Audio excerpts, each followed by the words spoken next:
అందరికీ happy evening అండి. ఈ రోజు కూడా అద్భుతమైన సెషన్ అండి. Train the trainer workshop 168 batch కి స్వాగతం, సుస్వాగతం. దాన్ని ప్రపంచ ప్రతిరోజు ఉద్యోగం ఇప్పిస్తాడనేసి తాము కన్విన్స్ చేస్తారు. మనము ముందు చూపుతోనే దయచేసి అందరూ మ్యూట్ లో ఉండాలండి. Yeah train the trainer workshop 168 batch 9వ రోజుకు స్వాగతం. మీ అందరికీ సుస్వాగతం. ఇంత టైంను మీకోసం వెచ్చించి మీ జీవితంలో ఎన్నో మార్పులు కావాలి, మేము ఒక 10 మందికి ఆదర్శంగా ఉండాలని train the trainer workshop 168 batch లో జాయిన్ అయిన మీ అందరికీ మరొకసారి స్వాగతం, సుస్వాగతం. ఈ రోజు అద్భుతమైన సెషన్ అండి. అద్భుతం అద్భుతం అద్భుతం. తినబోయే ముందు రుచి ఎందుకు కదా. అలాంటి సెషన్ ఒక అద్భుతమైన కొటేషన్ తో మనం స్టార్ట్ చేసుకుందాం. యా కొటేషన్ చెప్పాల్సిందిగా లక్ష్మణ్ సార్ నీకు. Lakshman sir.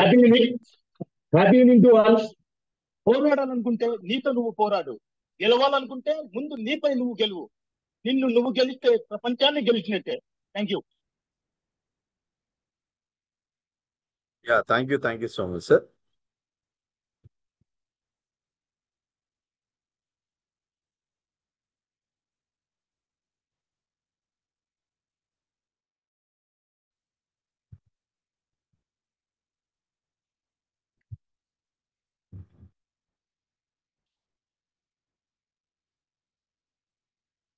Thank you so much Lakshman sir.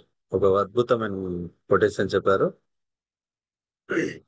ఈరోజు మన స్పీకర్ ఆ పేరు వింటేనే మన ముఖంలో ఒక ఆనందం కలుగుతుందండి.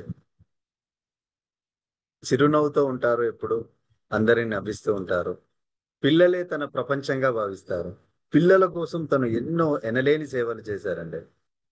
100 పుస్తకాలు రాశారండి పిల్లల కోసం. ఆషామాషి కాదు కదండి. 100 పుస్తకాలు ఓన్లీ పిల్లలకు మాత్రమే. తను ఒక చంటి పిల్లాడిలా ఉంటాడు, ఎంతో మందిని అలరిస్తూ ఉంటాడు. చిన్న పెద్ద అనే వయసులో తారతమ్యం లేకుండా ఎవరినైనా నవ్వించే శక్తి మన ఈనాటి స్పీకర్ లో ఉందండి. 100 నిమిషాల్లో 100 కథలండి. కథ అంటేనే అందరికీ చాలా ప్రాణం. ఎందుకంటే చిన్నప్పటి నుంచి మనం పుట్టి పెరిగినప్పటి నుంచి కథలు వింటూనే పెరిగాం.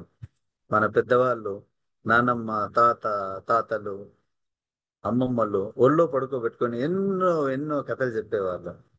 అలాంటి కథలు ఓన్లీ 100 నిమిషాల్లో 100 కథలు చెప్పి ప్రపంచ రికార్డ్ సృష్టించారండి మన గురువు గారు. స్టోరీ పోర్టర్ కథనాన్ని కథాపస్వి అని చెప్పేసి బిరుదు కూడా పొందారు. ఉపాధ్యాయులు తరగతి గదిలో ఎలా ఉండాలి, పిల్లలతో ఎలా మెలగాలి, వాళ్లకు పాఠాలను కూడా కథల్లాగా ఎలా చెప్పాలి అని మన గురువు గారు నిరూపించారు. అందరికీ ఆదర్శంగా నిలిచారు. 2015లో కేంద్ర సాహిత్య అకాడమీ పురస్కారంతో గౌరవించింది. 2018లో డాక్టర్ రామినేని ఫౌండేషన్, భారత ఉపరాష్ట్రపతి గౌరవనీయులు వెంకయ్య నాయుడు గారి చేతుల మీదుగా విశేష పురస్కారం ఇచ్చి సత్కరించారు. ఇలాంటి అవార్డులు తను పొందుతూనే వస్తున్నారండి. అదొకటే కాదండి, మ్యాజిక్ ఫన్ స్కూల్ స్థాపించారు. 5,000 మంది బాలలకు ఇంద్రజాలంలో, అదే అండి మ్యాజిక్ లో ఉచిత శిక్షణ ఇచ్చారు. తెలుగులో తొలి వ్యక్తిత్వ వికాసం మాసపత్రిక ఊయల అనే పేరుతో తన మాసపత్రికను నడిపారు. దేశ విదేశాల్లో 7,000కు పైగా ప్రదర్శనలు ఇచ్చారు. ఆ ప్రదర్శనలు ఇస్తూ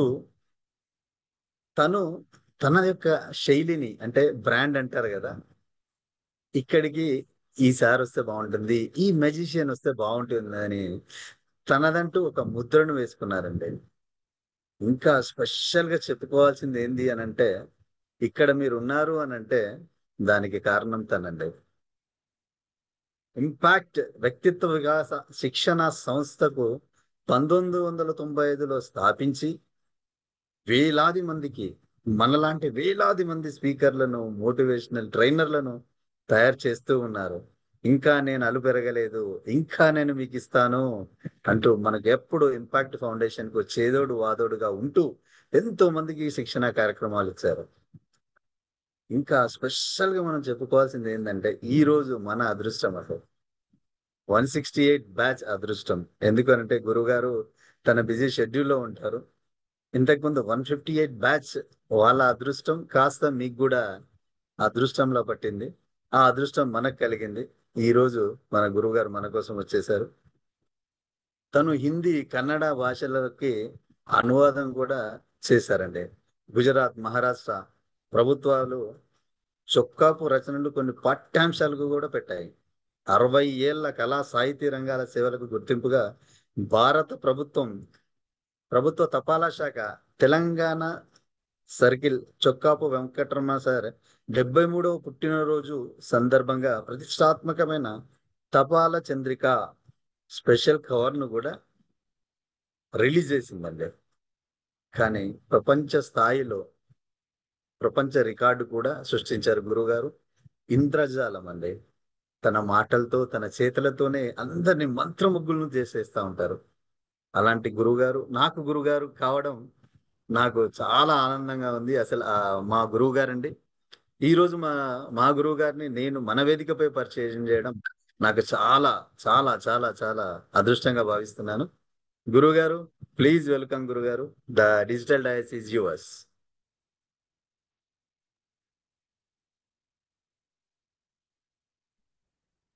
అందరికీ నమస్కారం. వినిపిస్తుందండి? ఎస్ గురుజీ. చాలా సంతోషంగా ఉంది. ఇంపాక్ట్ ఇంటర్నేషనల్ అలాగే ట్రైనర్స్ 168 బ్యాచ్ ఆధ్వర్యంలోని ఈరోజు మిమ్మల్ని అందరినీ కలుసుకోవడం నాకు చాలా సంతోషంగా ఉంది. ముఖ్యంగా ఇన్ఛార్జ్ సంతోష్ గారు నా పరిచయాన్ని ఎంతో ఉత్సాహంగా నవ్వుతూ చెప్తా ఉంటే నాకు మరింత ఉత్సాహం పెరిగింది. అలాగే సంతోష్ గారికి, అలాగే కో ఇన్ఛార్జి తులసి గారికి, మిగతా ఈ నెట్వర్క్లో ఉండే ప్రతి వాళ్ళకు కూడా నా హృదయపూర్వక నమస్కారాలు తెలియజేస్తున్నాను. నా పేరు చొక్కా వెంకటరమణ. సంతోష్ నా పరిచయం చెప్పారు. అయితే ముఖ్యంగా నేను బాల సాహితీ రచయితని. 100 పుస్తకాలు రాశాను. 2015లో కేంద్ర సాహిత్య అకాడమీ అవార్డు వచ్చింది. అంతేకాకుండా నేను 100 నిమిషాల్లో 100 కథలు చెప్పి వరల్డ్ రికార్డు క్రియేట్ చేశాను. తర్వాత ఒక 25 ఏళ్ల పాటు అంగన్వాడీ టీచర్స్కి ఈ స్టోరీ టెల్లింగ్ మీద సెషన్స్ నిర్వహించాను. బీఈడి టీచర్స్కి స్టోరీ టెల్లింగ్, లాంగ్వేజ్ డెవలప్మెంట్ మీద ఒక 10 ఏళ్లుగా రిసోర్స్ పర్సన్గా వెళ్ళాను. ప్రీ స్కూల్ టీచర్స్కి ఆ ట్రైనింగ్లోని వాళ్ళకి స్టోరీ టెల్లింగ్, లాంగ్వేజ్ డెవలప్మెంట్ మీద 10 ఏళ్లుగా రిసోర్స్ పర్సన్గా వెళ్తున్నాను. అంతేకాకుండా ఈటీవీ తెలుగు వెలుగు కార్యక్రమాల్లో ప్రతి ఆదివారం 100 ఆదివారాలు 100 కథలు చెప్పాను. ఇవన్నీ అనుభవాలతోని నేనేం చేశానంటే ఒక టీచర్సు పాఠాలని కథల్లాగా చెబితే బాగా అర్థమవుతుంది అనే ఉద్దేశంతో నేను class room story telling for teachers అని వర్క్షాప్స్ కూడా కండక్ట్ చేశాను. అయితే ఈ అనుభవాలను నేను క్రోడీకరించి ఒకసారి 300 పేజీల బుక్ తయారు చేశాను, స్టోరీ టెల్లింగ్ టెక్నిక్స్ అని. అది మిత్రుడు గంపనాగేశ్వరరావు గారికి చూపిస్తే, సార్ ఈ రోజుల్లో ఇంత పెద్ద పుస్తకం చదివే ఓపిక, తీరిక ఎంతమందికి ఉంది? మన ఇంపాక్ట్ వాళ్ళ కోసం మీరు మంచి ఇంపాక్ట్ వేసే విధంగా ఏదైనా ప్రాజెక్ట్ తయారు చేయండి స్టోరీ టెల్లింగ్ మీద అన్నారు. అంతకుముందు ఆయన సలహాతోని వ్యక్తిత్వ వికాసాన్ని మ్యాజిక్తో చెప్తే ఎలా ఉంటుందని చెప్పేసి ఆయన ప్రోత్సాహంతో ఆ కాన్సెప్ట్ని డెవలప్ చేస్తూ కొన్ని బ్యాచెస్కి నేను మ్యాజిక్ క్విక్ అనే పేరుతోని వర్క్షాప్స్ కండక్ట్ చేశాను. దాంట్లోని ఇంపాక్ట్ వాళ్ళు పాల్గొని మ్యాజిక్ కిట్ని కూడా పొంది వాళ్ళు మ్యాజిక్ ద్వారా వ్యక్తిత్వ వికాసాన్ని చెబుతూ వెళ్తుంటే మంచి రిజల్ట్ వచ్చిందని అన్నారు. అలాగే ఈసారి మరో ప్రయోగంగా స్టోరీ టెల్లింగ్ టెక్నిక్స్ నేర్పే ఈ కథాకేళి కార్డులో బాక్స్ ఒకటి తయారు చేశాను. అది చేసి చూపించాను నేను గంపా నాగేశ్వరరావు గారు. చూస్తే అద్భుతం అని చెప్పేసి ఆయన ఏం చేశారంటే మొన్న మెగా ఈవెంట్లోని ఈ బుక్ని ఈ కార్డు డెక్ని 56 కార్డులు ఉంటాయి దీంట్లోని. ఈ డెక్ని ఆ రోజు ముఖ్య అతిథిగా విచ్చేసిన మురళీమోహన్ గారి చేతుల మీదుగా ఆవిష్కరణ చేయించారు. ఆ రోజు ప్రదీప్, మురళీమోహన్, ఇంకా రామకృష్ణ మఠం నుంచి వచ్చిన స్వామీజీ వీళ్ళందరూ కలిసి ఇది ఆవిష్కరించారు. ఆ రోజు అక్కడ చాలామంది మన ఇంపాక్ట్ మిత్రులందరూ ఈ ఈ ఈ డెక్ని కొనుక్కొని మంచి ఫలితాలు ఉంటున్నాయని చెప్పి నాకు రోజు ఫోన్లు చేస్తుంటే చాలా హ్యాపీగా ఉంది. అయితే అది అలా పక్కన పెడదాము. అయితే స్టోరీ టెల్లింగ్ అనేది మనకి మనిషి జీవితంలోని చాలా ముఖ్యమైన పాత్ర వహిస్తుంది. ఎందుకంటే చిన్నప్పుడు అమ్మమ్మలు, తాతయ్యలు దగ్గర కూర్చోబెట్టుకొని కథలు చెప్పేవాళ్ళు. ఇప్పుడు కథలు చెప్పేవాళ్ళు ఎడాలో లేరు, ఓల్డేజ్ హోముల్లో ఉంటున్నారు. అమ్మా నాన్న ఉరుకులు పరుగులతోని, ఉద్యోగ బాధ్యతలతోని వాళ్ళ హడవళ్ళు వాళ్ళు ఉంటున్నారు. పిల్లల పొద్దున్న లేచిన దగ్గర నుంచి రాత్రి పడుకునే వరకు చదువు చదువు చదువు అని వాళ్ళని రుద్దుతూ ఉన్నారు. ఇలాంటి పరిస్థితి ఉంది. ఇంతకుముందు 50 ఏళ్ళు దాటితే మన మా మనుషులకి బీపీలు, షుగర్లు వచ్చాయి. ఈ రోజుల్లో ఎల్కేజీ స్థాయి నుంచే పిల్లలకి స్ట్రెస్ పెరిగిపోయింది. ఈ స్ట్రెస్ని ఎలాంటి స్థాయికి వెళ్ళిందంటే ఈ స్ట్రెస్ దానికి సంబంధించి ఒక చిన్న కథ చెప్తాను. ఒక పాప ముందు గదిలో కూర్చొని పుస్తకం ముందేసుకొని చదువుకుంటుంటే అంతలో వాళ్ళ అమ్మ మార్కెట్ నుంచి వచ్చింది. ఏమే చదువుతున్నావా, నిద్రపోతున్నావా అంది. చదువుతున్నాను అమ్మ అనంది. లోపలికి వెళ్ళిపోయింది. వాళ్ళ నాన్న బ్రీఫ్ కేసు పట్టుకొని వచ్చేసాడు. ఏమే చదవే నిద్రమావా, ఎప్పుడు పుస్తకం ముందేసుకొని కురుకుతూ ఉంటావు అన్నాడు. చదువుతున్నా నాన్న అంది. లోపలికి వెళ్ళిపోయింది. వాళ్ళ అన్న క్రికెట్ కిట్ పట్టుకొని వచ్చాడు. చదవే చదువు అని అన్నాడు. చదువుతున్నాను అన్నయ్య. వాళ్ళ అక్క ట్యూషన్ నుంచి వచ్చింది. రోజు పుస్తకం ముందేసుకొని కునుకుతూ ఉంటావు, చదువు అన్నది. చదువుతున్నాను అక్క అన్న. పక్కింటి వాళ్ళు వచ్చారు. చదువుతున్నావే అని అన్నారు. చదువుతున్నా అని. చుట్టాలు వచ్చారు. చదువు చదువు అన్నారు. చదువుతున్నా అని. ఆ పాపకి బుర్ర వేడెక్కిపోయింది. దేవుడా అని గట్టి గాలి పెట్టింది. దేవుడు ప్రత్యక్షం అయ్యాడు. ఏంటమ్మా పాప నన్ను పిలిచావన్న. దేవుడా, నా మానాన్ని నేను శ్రద్ధగా చదువుకుంటుంటే ప్రతి వాళ్ళు వచ్చి చదువు చదువు చదువు అంటున్నారు. నా బుర్ర వేడెక్కిపోయి పిచ్చెక్కెట్టుంది. వీళ్ళందరి బారి నుంచి నన్ను రక్షించి దేవుడా అనంది. అయితే బాగా చదువు అమ్మా అని మాయమైపోయింది. ఈ రోజుల్లో దేవుడు కూడా రక్షించలేని పరిస్థితుల్లో ఉన్నారు ఈనాటి పిల్లలు. ఈ ట్రైనర్స్ ది ట్రైనర్ ప్రోగ్రాంలోని తర్వాత మీరు చాలా స్కూళ్ళకి వెళ్ళి మీరు వాళ్ళకి క్లాసులు తీసుకుంటారు, మోటివేషన్ క్లాసులు తీసుకుంటారు కదా. అలాంటప్పుడు ఇలాంటి పిల్లలకు సంబంధించి టీచింగ్ సైకాలజీకి సంబంధించి పేరెంటింగ్ గురించి మీరు కొన్ని కథలు, చిన్న చిన్న కథలు చెబితే అద్భుతంగా ఉంటుంది. అయితే నేను 100 నిమిషాల్లో 100 కథలు చెప్పాను, దానికి వరల్డ్ రికార్డ్ వచ్చింది అని అంటే ఒక ఆయన అన్నాడు, అబ్బా 100 నిమిషాల్లో 100 కథలా అంటే నిమిషానికి ఒక కథ అన్నమాట అన్నాడు. కాదండి, నిమిషానికి ఒకటి మాత్రమే కాదు, అర నిమిషం కథలు ఉన్నాయి, పావు నిమిషం కథలు ఉన్నాయి అని అన్నాడు. అబ్బో చాలా బాగుంది, నిమిషం కథ చెప్పు అని అన్నాడు. అంటే చెబుతా వినండి అన్నాడు. అనగా అనగా ఒక పిల్లి ఉంది. ఆ పిల్లి పక్క ఊరికి చదువుకోవడానికి బయలుదేరింది. దారిలో దానికి ఒక కుక్క ఎదురైంది. పిల్లి బావా, పిల్లి బావా, ఎక్కడికి వెళుతున్నావు పిల్లి బావా అంది. పక్కూరికి చదువుకోవడానికి వెళ్తున్నా అంది. ఆ మాత్రం దానికే పక్కూరు వెళ్ళాలా, నా దగ్గర చదువుకో బాగా చెప్తా అంది. అయితే మ్యావను అంది పిల్లి. ఆ కుక్క ఏమంది అప్పుడు, బావ్ బావ్ బావ్ బావ్ బావ్ అని వచ్చింది. మ్యావనమంటే నువ్వు బాబో అంటున్నావు, నువ్వు నాకేం చదువు చెబుతావు పోపు అని ముందుకెళ్ళి. ఇంకొంచెం దూరం వెళ్ళేసరికి ఒక కోడి ఎదురైంది. పిల్లి బావా, పిల్లి బావా, ఎక్కడికి వెళ్తున్నా పిల్లి బావా అంది. పక్కూరికి చదువుకోవడానికి వెళ్తున్నాను. ఆ మాత్రం దానికై పక్కూరు వెళ్ళాలా, నా దగ్గర చదువుకో బాగా చదువు చెప్తా అంది ఆ కోడి. అయితే మ్యావను అంది పిల్లి. ఈ కోడి ఏమంది, అని అరిచింది. నిన్ను మ్యావనమంటే నువ్వు కుక్కరోక అంటున్నావు, పోపో నాకేం చదువు చెప్తావు అని ముందుకెళ్ళింది. అప్పుడు ఒక ఆవు ఎదురైంది. పిల్లి బావా, పిల్లి బావా, ఎక్కడికి వెళ్తున్నావు పిల్లి బావా అంది. పక్కూరికి చదువుకోవడానికి వెళ్తున్నాను. ఆ మాత్రం దానికే పక్కూరు వెళ్ళాలా, నా దగ్గర చదువుకో నేను బాగా చదువు చెబుతా అంది. అయితే మ్యాము అను అంది పిల్లి. ఆవు అంబా అంబా అంబా అని నడిచింది. నిన్ను మ్యాము అనమంటే అంబా అంటున్నావు, నాకేం చదువు చెబుతావు పోపు అని చెప్పి పక్క ఊరు వెళ్ళి ఒక ముసలి పిల్లి దగ్గర చదువుకొని తిరిగి వచ్చేసి. దీన్ని బట్టి మనకి ఏమర్థం అవుతుందంటే, మాతృభాషలో చదువు చెప్తేనే బాగా అర్థమవుతుంది. పిల్లికి పిల్లి భాషలోనే చెప్పాలి, కుక్కకి కుక్క భాషలోనే చెప్పాలి, ఆవుకి ఆవు భాషలోనే చెప్పాలి, కోడికి కోడి భాషలోనే చెప్పాలి. చెప్పేసరికి చాలా బాగుందండి. ఈ కథ 1 minute అయినా దీంట్లోని మిమిక్రీ ఉంది, మంచి మెసేజ్ ఉంది, వాయిస్ మాడ్యులేషన్ ఉంది, ఇన్ని క్వాలిటీస్ ఉన్న ఈ కథ అద్భుతంగా ఉంది అని అంటే, ఆ పక్కన ఆయన ఉన్నాడు, 1/2 నిమిషం కథ చెప్తారే అని అన్నాడు. చెప్తాను నేను తప్పకుండా అన్నాను. నేను చెప్పండి అన్నాను.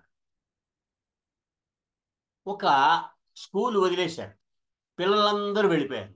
ఒక పిల్లవాడు ఒంటరిగా దిగులుగా కూర్చొని ఉన్నాడు.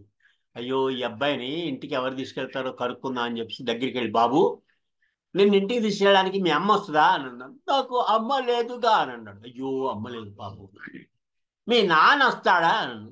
నాకు నాన్న లేడుగా అన్నాడు. అయ్యో, అమ్మ నాన్న లేని అనాథ అనుకుంటాను, మరి ఎవరు కేర్ తీసుకుంటారు అని చెప్పి, మరి ఇంటికి తీసుకెళ్ళడానికి ఎవరు వస్తారు అని అడిగాను.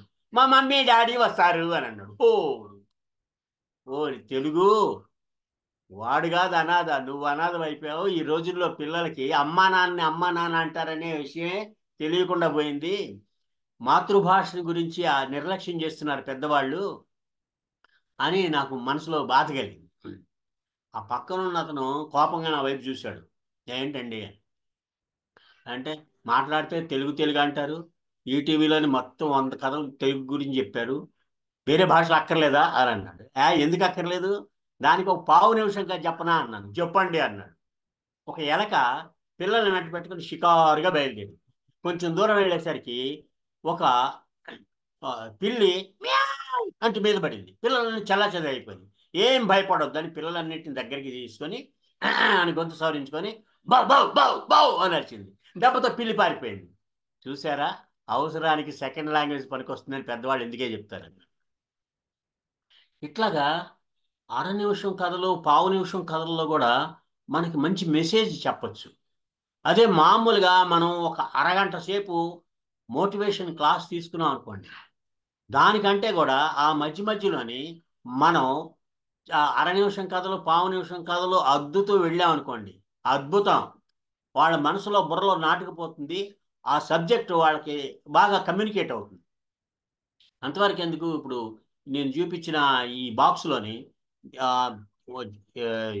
హ్యూమన్ రిలేషన్స్, కమ్యూనికేషన్ స్కిల్స్, అలాగే టైం మేనేజ్మెంటు, ఇలాగా రకరకాల సబ్జెక్టుల మీద కథలు ఉన్నాయి. ఇవన్నీ చాలా అద్భుతమైన కథలు. అయితే దీంట్లోని 130 స్టోరీ టెల్లింగ్ టెక్నిక్స్ ఉన్నాయి. 130 ఉన్నాయి స్టోరీ టెల్లింగ్ టెక్నిక్స్. అంటే వాయిస్ మాడ్యులేషన్ ఎలా రావాలి, ఆడియన్స్ వైపు ఐ కాంటాక్ట్ ఎలా ఉండాలి, తర్వాత ఏ సందర్భంలోని ఏ కథ చెప్పాలి, ఎలాంటి సందర్భంలో ఎలాంటి ఆడియన్స్కి ఎలాంటి కథలు చెప్పాలి, ఎలాంటి మెసేజ్ ఇవ్వాలి, ఇలాంటివన్నీ 130 స్టోరీ టెల్లింగ్ టెక్నిక్స్ ఉన్నాయి. అలాగే 120 ఈ పంచ్ డైలాగులు, పంచదార పలుకులు అని పంచ్ డైలాగులు ఉన్నాయి. 78 1/2 నిమిషం కథలు ఉన్నాయి. ఈ పంచ్ డైలాగులు ఏంటంటే అని మీకు సందేహం రావచ్చు. అలాంటి ఒక 2-3 ఎగ్జాంపుల్స్ చెప్తాను మీకు. మా అమ్మాయికి అనవసరంగా బుద్ధి అనే పేరు పెట్టా. వాళ్ళ ఫ్రెండ్స్ వచ్చినప్పుడల్లా బుద్ధి లేదా అంకుల్ అని అడుగుతున్నారు నన్ను. అరే, అనవసరంగా మా అమ్మాయికి బుద్ధి అని పేరు పెట్టానే, వీళ్ళందరూ వచ్చి బుద్ధి లేదా అంటున్నారు, వేరే వాళ్ళు వింటే నిజంగా నేను బుద్ధి లేని అనుకుంటారు అని నాకు బాధ కలుగుతుంది. అంటే మన ప్రసంగం మధ్యలోని ఈ బిట్ ఒకటి ఎక్కడైనా సందర్భానికి తగినట్టుగా వాడామనుకోండి, అద్భుతంగా ఉంటుంది. అలాగే ఒక కొడుకు తండ్రిని అడిగాడు, నాన్న పులి కథ ఉంది, అమ్మా పులి కథ లేదా నాన్న అన్నాడు. అమాయకుడు అమ్మేరా పులి అని అన్నాడు. ఇట్లాగే ఇంకా పిల్లల గురించి చెప్తూ, ఫోన్ పాడైందంటే పిల్లలు పాడు చేశారంటారు, పిల్లలు పాడయ్యారంటే ఫోన్ పాడు చేసిందంటారు. ఇదే న్యాయం అండి అని పిల్లడు బాధపడుతూ ఉన్నాడు. ఇట్లాంటి పంచ్ డైలాగ్ 120 ఉన్నాయి దీంట్లో. ఇంకా 1/2 నిమిషం కథలు అంటారా, దాంట్లోని మీకు ఏ సబ్జెక్ట్ అయినా అడగండి. మీ కార్డులు ఎందుకు తయారు చేశారంటే పుస్తకం ఏం చేయొచ్చు కదా అని అన్నారు. కార్డులు మీకు ఏ సబ్జెక్ట్ మీద మీరు మాట్లాడడానికి వెళ్తున్నారో ఆ సబ్జెక్టుకి సంబంధించిన కథలున్న పంచ్ డైలాగులు ఉన్న కార్డులు తీసుకెళ్ళిపోతే సరిపోతుంది. అట్లాగా మీరు కళ్ళు మూసుకొని ఒక కార్డు తీస్తే ఆ సబ్జెక్ట్ మీద మీరు మాట్లాడచ్చు, ఆ చక్కటి కథలు చెబుతూ. అలాంటి వెసులుబాటు ఉంది దీంట్లో. చూసారా దీంట్లోని ఇలాగ కథలు ఒక కార్డు మీద వెనకాల ముందు కలిపి 4 కథలు ఉంటాయి. ఇంతే కథ ఒక 7-8 లైన్లు 10 లైన్లకి మించకుండా ఉంటుంది కథ. ఇప్పుడు కమ్యూనికేషన్ స్కిల్స్ అన్నాం అనుకోండి.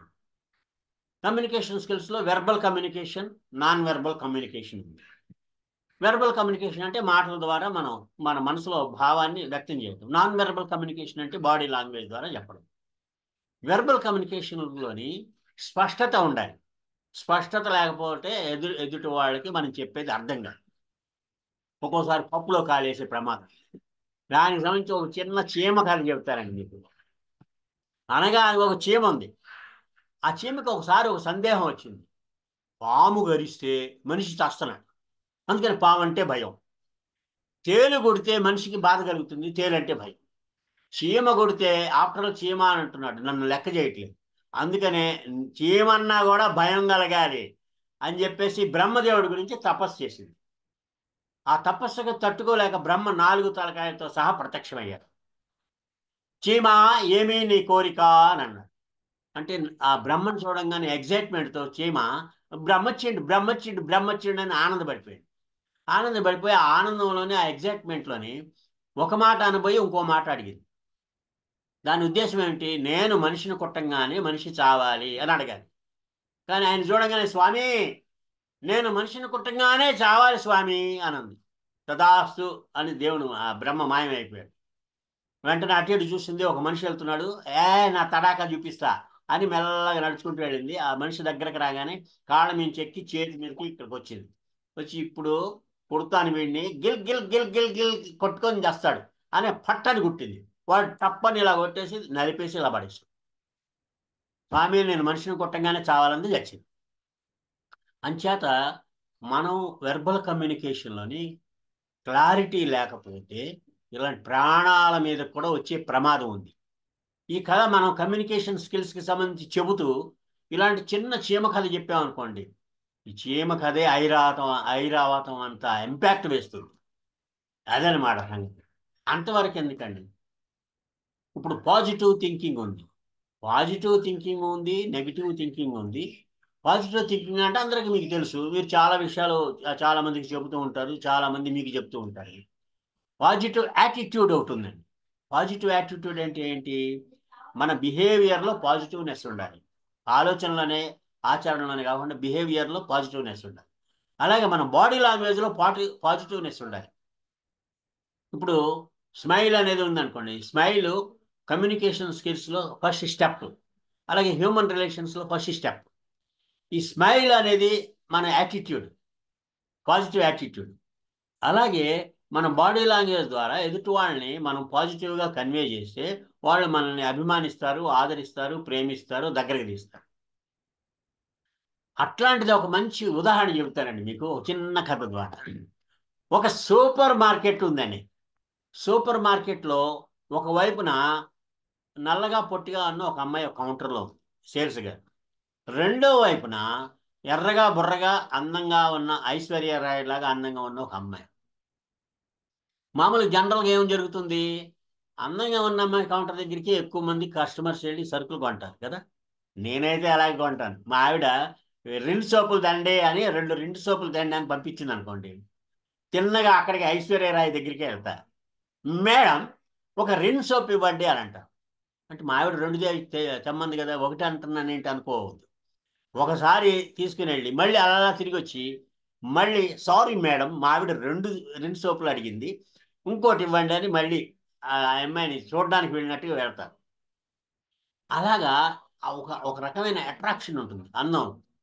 కానీ ఇక్కడ గమ్మత్ ఏంటంటే ఐశ్వర్యరాయ్ కౌంటర్లో తక్కువ మంది సరుకులు కొంటున్నారు, ఈ నల్లగా పొట్టిగా ఉన్న అమ్మాయి కౌంటర్లో ఎక్కువ మంది వస్తున్నారు. ఏంటబ్బా ఇది సంగతి అని చెప్పేసి ఒకరోజు మేనేజరు ఈ నల్లగా పొట్టిగా ఉన్న అమ్మాయిని అడిగాడు, అమ్మా నువ్వు వచ్చిన కస్టమర్స్ని పొలైట్గా రిసీవ్ చేసుకుని నవ్వు ముఖంతో వాళ్ళని రిసీవ్ చేసుకుని చక్కగా మాట్లాడతావు, అందుకని నీ కౌంటర్ దగ్గరికి ఎక్కువ మంది వస్తున్నారు, పాపం ఆవిడకి ఆ లౌక్యం తెలియదు కావాలి కదూ అని అన్నాడు. అబ్బే లేదండి, ఆవిడ కూడా బాగా చక్కగా మాట్లాడుతుంది, స్మైల్ ఫేస్తో వాళ్ళని ఇన్వైట్ చేస్తుంది, బాగా పొలైట్గా మాట్లాడుతుంది. మరి ఎందుకు ఆవిడ కౌంటర్లో బిజినెస్ తక్కువ ఉంది అని అంటే, నేను గమనించిన ఒక పాయింట్ చెప్తానండి అని. ఏంటి చెప్పు అని.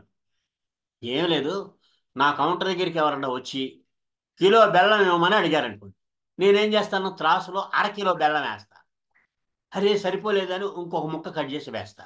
అలాగే 4 సార్లు 4 ముక్కలు ఆ త్రాసులో వేస్తే సరిగ్గా కిలో బెల్లం తూచి పొట్లం కట్టి వాడికి ఇచ్చేస్తా, వాళ్ళు హ్యాపీగా వెళ్ళిపోతారు. ఆవిడ కౌంటర్ దగ్గరికి వచ్చారనుకోండి, కిలో బెల్లం ఇవ్వండి అని, ఆవిడ కిలోన్నర బెల్లం ముక్క వేసేస్తుంది. అరే ఎక్కువైంది అని చెప్పేసి ఒక ముక్క కట్ చేసి తీస్తుంది. అలాగే 4 సార్లు 4 ముక్కలు తీస్తుంది, సరిగ్గా కిలో బెల్లమే ఇస్తుంది ఆవిడ కూడా. వాళ్ళు చూసిన వాళ్ళు, అరే ఈవిడ కౌంటర్ దగ్గరికి వస్తే 4 ముక్కలు తక్కువ చూస్తుందబ్బా, ఈసారి ఈవిడ దగ్గరికి రాకూడదు అని నా కౌంటర్ దగ్గరికి వస్తుంటారు. అంటే ఇచ్చింది కిలో బెల్లమే, ఇద్దరు కూడా సరిగ్గా తూచే ఇచ్చారు, కానీ వాళ్ళ యాటిట్యూడ్, వాళ్ళ బిహేవియర్, వాళ్ళ బాడీ లాంగ్వేజ్ అట్లా ఉంది. అంచేత మనం ఎలాంటి సిచ్యుయేషన్ అయినా సరే, ఎవరినైనా మనం మీట్ అయినప్పుడు మన బాడీ లాంగ్వేజ్ ద్వారా వాళ్ళని పాజిటివ్గా కన్వే చేయాలి, కమ్యూనికేట్ చేయాలి. అలాగా ఇలాంటి చిన్న కథ మీలోని ఎంత ఆలోచన రేపుతుందో నాకు తెలుసు. అంచేత ఈ కథల యొక్క ప్రభావం మామూలుది కాదండి. మనం ఒక గంటల తరబడి ఉపన్యాసం ఇచ్చినా కూడా పడని ఇంపాక్ట్ 10 నిమిషాలు మనం మాట్లాడి దాంట్లో అర నిమిషం కథలు, పావు నిమిషం కథలు, ఒక అరడజని గుప్పించి, ఈ పంచ్ డైలాగులు ఒక అరడజని గుప్పించాం అనుకోండి, అదిరిపోతుంది. ఇంక జీవితంలో మన స్పీచ్ మళ్ళీ ఎప్పుడు విందామా అనుకోవాలన్నమాట. అలాంటివి ఉంటాయి. ఇలా చేయడానికి మీరు ఎప్పుడూ మొహమాట పడకూడదండి. మొహమాటం చాలా ప్రమాదకరం. మా గంపానాశ్వర గారు ముందుగా చెప్పేది ఇదే. మా పట్టాభిరామ్ గారు, మ్యాజిక్ గురువు నాకు పట్టాభిరామ్ గారు, ఆయన కూడా ఇదే చెప్తారు, మొహమాట పడకూడదండి అని. ఎందుకు మొహమాట పడకూడదు అని అంటే, మనం నో అని చెప్పే చోట ఎస్ అని చెప్పే పరిస్థితులు ఉంటాయి. అయినా సరే మనం నో అని చెప్పగలగాలి. దానికి గుండె దిటవు, పట్టుదల ఉండాలి, ఇంగిత జ్ఞానం ఉండాలి. ఈ మొహమాటం అనేది చాలా ప్రమాదం. చాలా సామెతలు ఉన్నాయి, మోటు సామెతలు కూడా ఉన్నాయి, మీ అందరికీ తెలుసు, అవి అక్కర్లేదు. అయితే మొహమాటానికి సంబంధించి ఓ సురేష్ కథ చెప్తా. సురేష్ కొత్తగా స్కూటర్ కొన్నాడు. స్కూటర్ కొని ఆ స్కూటర్ వేసుకొని హుషారుగా రోడ్డు మీదకి వచ్చాడు. బ్యాలెన్స్ తప్పి రోడ్డు పక్క కాలువలో పడిపోయాడు. మా చేతికి దెబ్బతేయింది. పాకుతూ పైకి వచ్చాడు. ఎదురుగా ఒక అందమైన అమ్మాయి గురించి కనిపించింది, మిడ్డీలో తెల్ల డ్రెస్సులో ఉంది. చూసి నవ్వాడు. ఆ అమ్మాయి నవలా. అబ్బాయి ఏంటి అబ్బాయి ఈ అమ్మాయి నవ్వట్లేదు అనుకున్నాడు. అమ్మాయి సీరియస్గా చూసింది. చూసి, అయ్యయ్యో మీ చేతికి దెబ్బ తగిలింది, రక్తం వస్తుంది, నేను నర్సుని, పక్కనే మా ఇల్లు ఉంది, మా ఇంటికి వచ్చారంటే గాయం గడిగి మందేసి కట్టు కడతాను నేనుంది. వద్దులేండి మా ఆవిడ ఏమన్నా అనుకుంటుంది అని మొహమాట పడ్డాడు. ఏమనుకుంటుంది, చాలా డేంజర్ రండి అని బలవంతంగా లాక్కెళ్ళింది. మొహమాట పడి వెళ్ళాడు. బలవంత పెట్టింది. గాయం కలిగింది, మందేసింది, కట్టింది. థ్యాంక్స్ అండి, వెళ్ళొస్తాను, చాలా హెల్ప్ చేశారు అని. ఎలాగో వచ్చారు కదా, కొంచెం కాఫీ తాగిపోండి అంది. అబ్బబ్బో వద్దు, మా ఆవిడ ఏమని అనుకుంటుంది, వద్దులేండి అని అన్నాడు మొహమాట పడుతూ. మీ ఆవిడ ఎక్కడో మీ ఇంట్లో ఉంటుంది, ఆవిడేమని అనుకుంటుంది, పర్లేదు తాగండి అంది. అబ్బెబ్బే లేదు, ఇంకా ఆ కాలంలోనే ఉంది అని అన్నాడు. అక్కడేమో వాళ్ళ ఆవిడ కాలువలో వీడితో పాటు పడిపోయినా కూడా మొహమాట పడి బలవంతం చేసిందని మొహమాట పడి వెళ్ళాడు. తర్వాత అక్కడేమో కాఫీ తాగడానికి వాళ్ళ ఆవిడ ఏమని అనుకుంటుందని మొహమాట పడుతున్నాడు. ఇట్లా మొహమాటం పక్కనున్న భాగస్వామిని కూడా మర్చిపోయేట్టుగా చేస్తుంది ఒక్కో సందర్భంలో. అలాగే చాలా ఇబ్బందుల పాలు చేస్తుంది మొహమాటం. అంచేత ఇందాక నేను ఈ జూమ్ మీటింగ్లోని మాట్లాడదామని నేను మంచిగా మేకప్ చేసుకుందాం అనుకుంటే మా ఆవిడ ఊరుకోలేదు. బాగానే ఉన్నారు, ఎందుకు మేకప్? అమ్మో, ఆత్మ సౌందర్యం కంటే బాహ్య సౌందర్యం బాగుండాలి, అందుకని కొంచెం నీట్గా తయారవ్వాలంటే పర్లేదు అని. దానికి ఒక కథ చెప్తాను, ఆత్మ సౌందర్యం బాహ్య సౌందర్యం గురించి. ఆండాళ్ళకి 50 ఏళ్ళండి, చాలా హుషారుగా ఉంటుంది. ఒకసారి హార్ట్ అటాక్ వచ్చి హాస్పిటల్లో జాయిన్ అయింది. ఆపరేషన్ మొదలెట్టారు. చావుకు దగ్గరగా వెళ్ళింది. దేవుడు కనిపించాడు అండాడు. దేవుడా, అప్పుడే నాకు 100 ఏళ్ళు నిండాయి, అప్పుడే చంపేశావు అని అంది. అంటే అబ్బే లేదు మా అండాళ్ళు, నీకు ఇంకా 30 ఏళ్ళు ఆయుష్ ఉంది, నీకేం భయం లేదు అని అన్నాడు దేవుడు. ఆపరేషన్ సక్సెస్ అయింది. లేచి కూర్చుంది. దేవుడు చెప్పిన విషయం గుర్తొచ్చి ఎగిరి గంతేసింది. వెంటనే పక్కనున్న బ్యూటీ పార్లర్కి వెళ్ళి హెయిర్ డై చేయించుకుంది, ఫేస్ లిఫ్టింగ్ చేయించుకుంది. ఆ పక్కనే ఉన్న రెడీమేడ్ షాప్కి వెళ్ళి మంచి డ్రెస్ కొనుక్కొని, మోడర్న్ డ్రెస్సు వేసుకొని అద్దంలో చూసుకొని ఏం ముద్దొస్తున్నాను అని అనుకుంది. బయటకు వచ్చి రోడ్డు దాడుతూ ఉంటే లారీ గుద్ది చచ్చిపోయింది. మళ్ళీ దేవుడి దగ్గరికి వెళ్ళింది. ఏమిటి దేవుడా, 30 ఏళ్ళ ఆయుష్ ఉందన్నావు, అప్పుడే చంపేశామేమిటి అంది. పూసి నీ మేకప్పు తగలయ్యా, నిన్ను గుర్తుపట్టలేదు సుమే, దేవుడు నాలుగు ఖర్చు. ఇట్లా ఉంటుందండి ఆ ఆత్మ సౌందర్యం, బాహ్య సౌందర్యం గురించి మనం సబ్జెక్ట్ వచ్చినప్పుడు చెప్పాలనుకున్నప్పుడు ఇలాంటి కథ ఒకటి, చిన్న 1/2 నిమిషం కథ ఒకటి అలా తగిలించామనుకోండి, నమ్మకేం చేస్తారు, పొట్ట చెక్కలయ్యా నవ్వే పరిస్థితులు ఏర్పడతాయి. అంటే కథ స్టోరీ టెల్లింగ్లో అంత గొప్పదనం ఉంది. ఇంతకుముందు స్టోరీ టెల్లింగ్లు రోజుల తరబడి చెప్పేవాడు.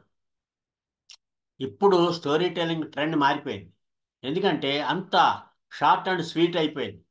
ఇప్పుడు పత్రికల్లో కూడా కథలో పేజీలు రావట్లా, 2 పేజీలు లేకపోతే అర పేజీ, పావు పేజీ కథలు కూడా వచ్చేసినాయి. అందుకనే నేను ఆలోచింపజేసే 1/2 నిమిషం కథలను ఒక బుక్ రాశా, 1 నిమిషం కథలు అని ఒక బుక్ రాశా, ఇట్లా చాలా కథలు రాశా. అయితే స్టోరీ టెల్లింగ్ అని అంటే మీకు ఒక అబ్రివేషన్ చెప్తాను, మీకు జీవితంలో ప్రతి సందర్భంలోనే మీకు పనికొస్తుంది. Story telling, STORY, story, TELLING, telling. ఈ ఒక్కొక్క అక్షరానికి ఒక అర్థం ఉందండి. ఎస్ అంటే సబ్జెక్ట్, మనం ఏ సందర్భంలో ఎక్కడ మాట్లాడుతున్నావో దానికి సంబంధించిన సబ్జెక్ట్ మనం ఎన్నుకోవాలి. T అంటే టైం లిమిట్. టైం లిమిట్ అంటే అరగంట, 30 గంట, గంట వద్దు. టైం లిమిట్ అంటే స్టోరీ చెప్పేటప్పుడు 3 నిమిషాలు ఉండాలి మ్యాక్సిమం. ఇంకా ఎక్కువ యూట్యూబ్లోని సాగదీయాలి అంటే 5 నిమిషాలు. ఎందుకంటే యూట్యూబ్లోని మనం కథ ఎక్కువసేపు ఉంటే మనకి టైం కవరేజ్ ఉంటుంది అనుకుంటారు కదా. 5 నిమిషాల కంటే ఎక్కువ చెప్తే ఎవరు వినలేరు. 3 నిమిషాలు. నేను ఇంకా దాన్ని తగ్గించి నిమిషం, 2 నిమిషం, 1/2 నిమిషం, పావు నిమిషంకి వచ్చా. అంచేత ఎస్ అంటే సబ్జెక్టు, టీ అంటే టైం లిమిట్, ఓ అంటే ఒరిజినాలిటీ. కథ చెప్పేటప్పుడు ఒక కాగితం మీద రాసుకోనో లేకపోతే పుస్తకంలో చదివే కథ చెప్తే ఎదుటి వాడికి ఆసక్తి ఉండదు. ఆ స్టోరీని మనం ఓన్ చేసుకోవాలి. ఆ స్టోరీని మన బుర్రలో ఎస్టాబ్లిష్ చేసుకొని ఆ కథని హాయిగా చెప్పగలగాలి. మీరు ఏ సబ్జెక్ట్ అయినా మీరు మోటివేషన్ క్లాస్కి వెళ్ళినప్పుడు చెప్పేటప్పుడు ఆ సబ్జెక్ట్ మీద మీకు కమాండ్ ఉంటేనే మీరు ఇంత హ్యాపీగా ఎనర్జెటిక్గా మాట్లాడగలుగుతారు. లేకపోతే ఎత్తుకోవాల్సి వస్తుంది. అది అలాంటి పరిస్థితి రాకుండా మీరు కథని ఓన్ చేసుకొని మీరు చెప్పగలిగినప్పుడు చాలా బాగుంటుంది. ఒరిజినాలిటీ. ఆర్ అంటే రేషనల్ థింకింగ్, హేతు దృక్పథం ఉండాలి. మూఢనమ్మకాలని పెంపు చేసే విధంగా, మూఢనమ్మకాల్లో తోసే విధంగా ఉండకుండా హేతు దృక్పథం, రేషనల్ థింకింగ్ ఉండే కథలు చెప్తే పిల్లలకు కానీ పెద్దవాళ్ళకి కానీ చాలా ఆసక్తిగా ఉంటాయి, యూస్ఫుల్గా ఉంటాయి జీవితానికి. వై అంటే యూత్ఫుల్నెస్, ఎప్పటికప్పుడు కొత్తగా ఉండాలండి కథ. స్టోరీ అయిపోయింది. టెల్లింగ్లో టీ అంటే టాక్ట్ఫుల్గా చెప్పాలి.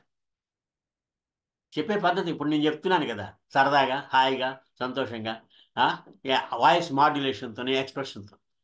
టీ అంటే టాక్ట్ఫుల్గా చెప్పాలి. ఈ అంటే ఎంటర్టైన్మెంట్ ఉండాలండి. మీరు చెప్పే కథలో ఎంటర్టైన్మెంట్ లేకపోతే అని అంటారు.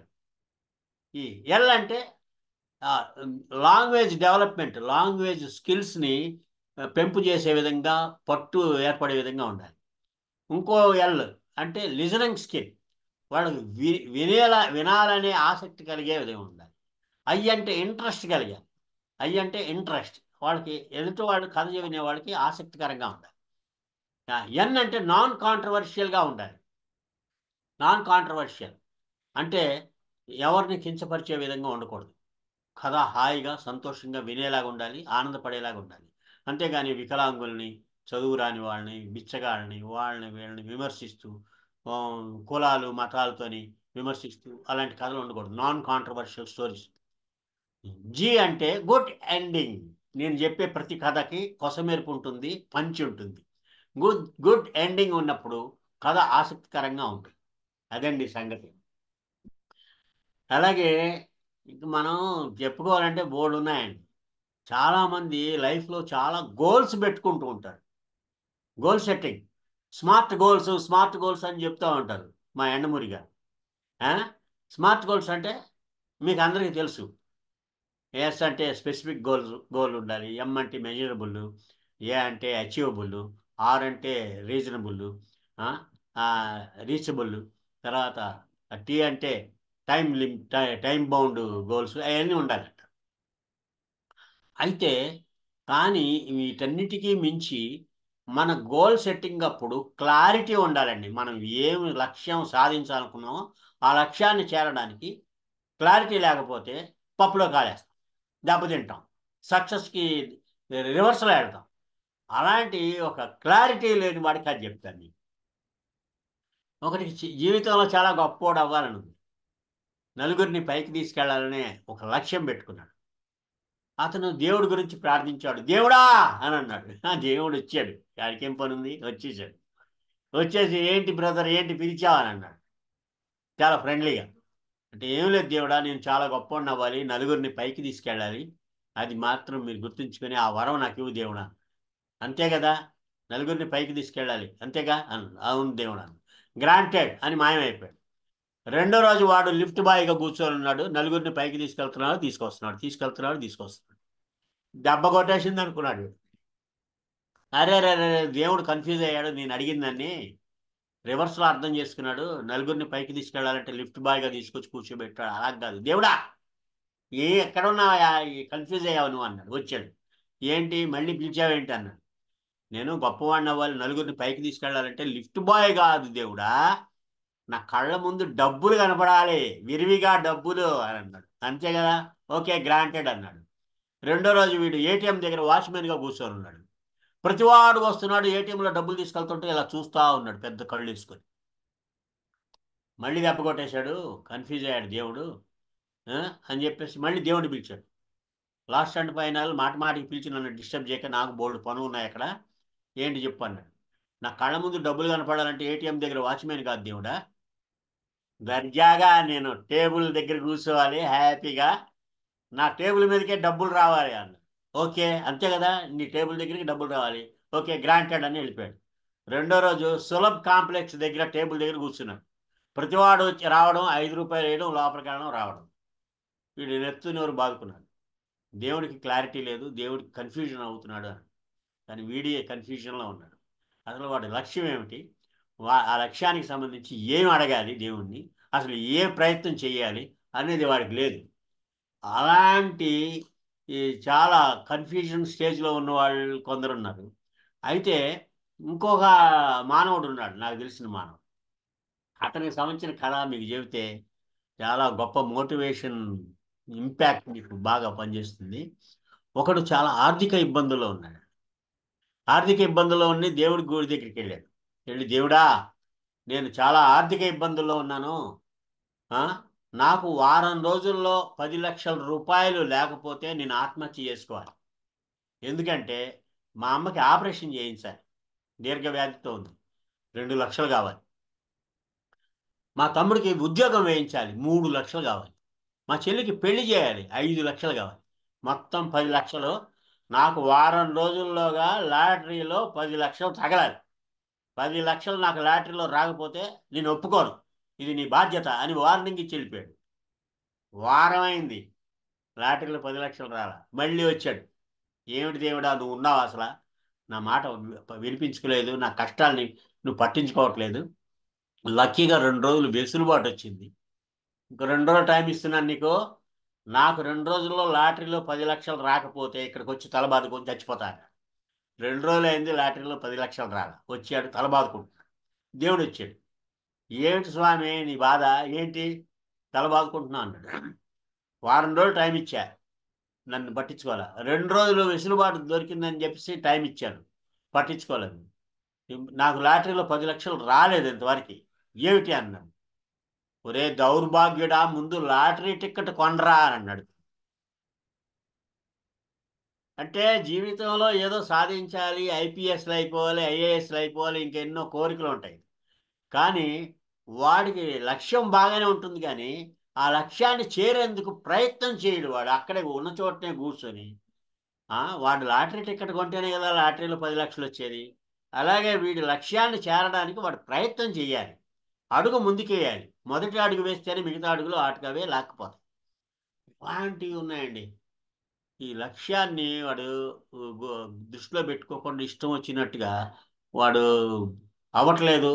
చాలామంది ఈత కొట్టడం రానివాళ్ళు స్విమ్మింగ్ ఇన్స్ట్రక్టర్గా ఉద్యోగానికి అప్లై చేస్తారు. డ్రైవింగ్ రానివాడేమో డ్రైవింగ్ పోస్ట్కి అప్లై చేస్తాడు. ఎవడిస్తాడండి? స్కిల్స్ డెవలప్ చేయాలి. అసలు ఆ పాయింట్ మీదే ఇంపాక్ట్ స్టార్ట్ అయింది. ఎందుకంటే చదువుకున్న వాళ్ళు కొన్ని లక్షల మంది బయటకు వస్తున్నారు, వాళ్ళకి స్కిల్స్ లేవు. ఎక్కడ స్కిల్స్ లేవు అని అంటే ఆ ఉద్యోగాలు ఎక్కడ ఉన్నాయంటే భారతదేశంలో నిరుద్యోగాలు ఎక్కడ లేవండి. ఉన్నదల్లా నిరుద్యోగ సమస్య కాదు, స్కిల్స్లో సమస్య, స్కిల్స్ లేకపోవడం. అందుకనే మేమేం చేసామంటే ఇండియన్ ఎక్స్ప్రెస్, డక్కన్ క్రానికల్ ఇవన్నీ చూస్తే మార్కెటింగ్లో ఎక్కువ జాబ్స్ ఉన్నట్టుగా మాకు అనిపించి అప్పుడు ఏం చేసామంటే 1995లోని పర్సనాలిటీ డెవలప్మెంట్ మార్కెటింగ్ స్కిల్స్లో ట్రైనింగ్ అంటూ మొదలెట్టాను. ప్రతి సమ్మర్లోనూ ఒక 100 మందిని సెలెక్ట్ చేసి వాళ్ళకి 500 రూపాయలు స్టైఫండ్ ఇచ్చి బస్ పాస్ ఇచ్చి ట్రైనింగ్ తర్వాత ఉద్యోగాలు ఇప్పించేవాడు. అలా చేస్తుంటే ఇది గమనించి గంపా నాగేశ్వరరావు గారు వచ్చి ఇలాంటి కార్యక్రమాలు మనం ఒక్కడే చేస్తే లాభం లేదండి, మా జేసీసీ వాళ్ళు కూడా ఉన్నారు, వాళ్ళ ఫ్యాకల్టీ, వాళ్ళని కూడా పిలుద్దాము అని చెప్పేసి వాళ్ళని కూడా ఇన్వాల్వ్ చేసి ప్రతి ఏడాది చేయడం అలా మొదలెట్టాం.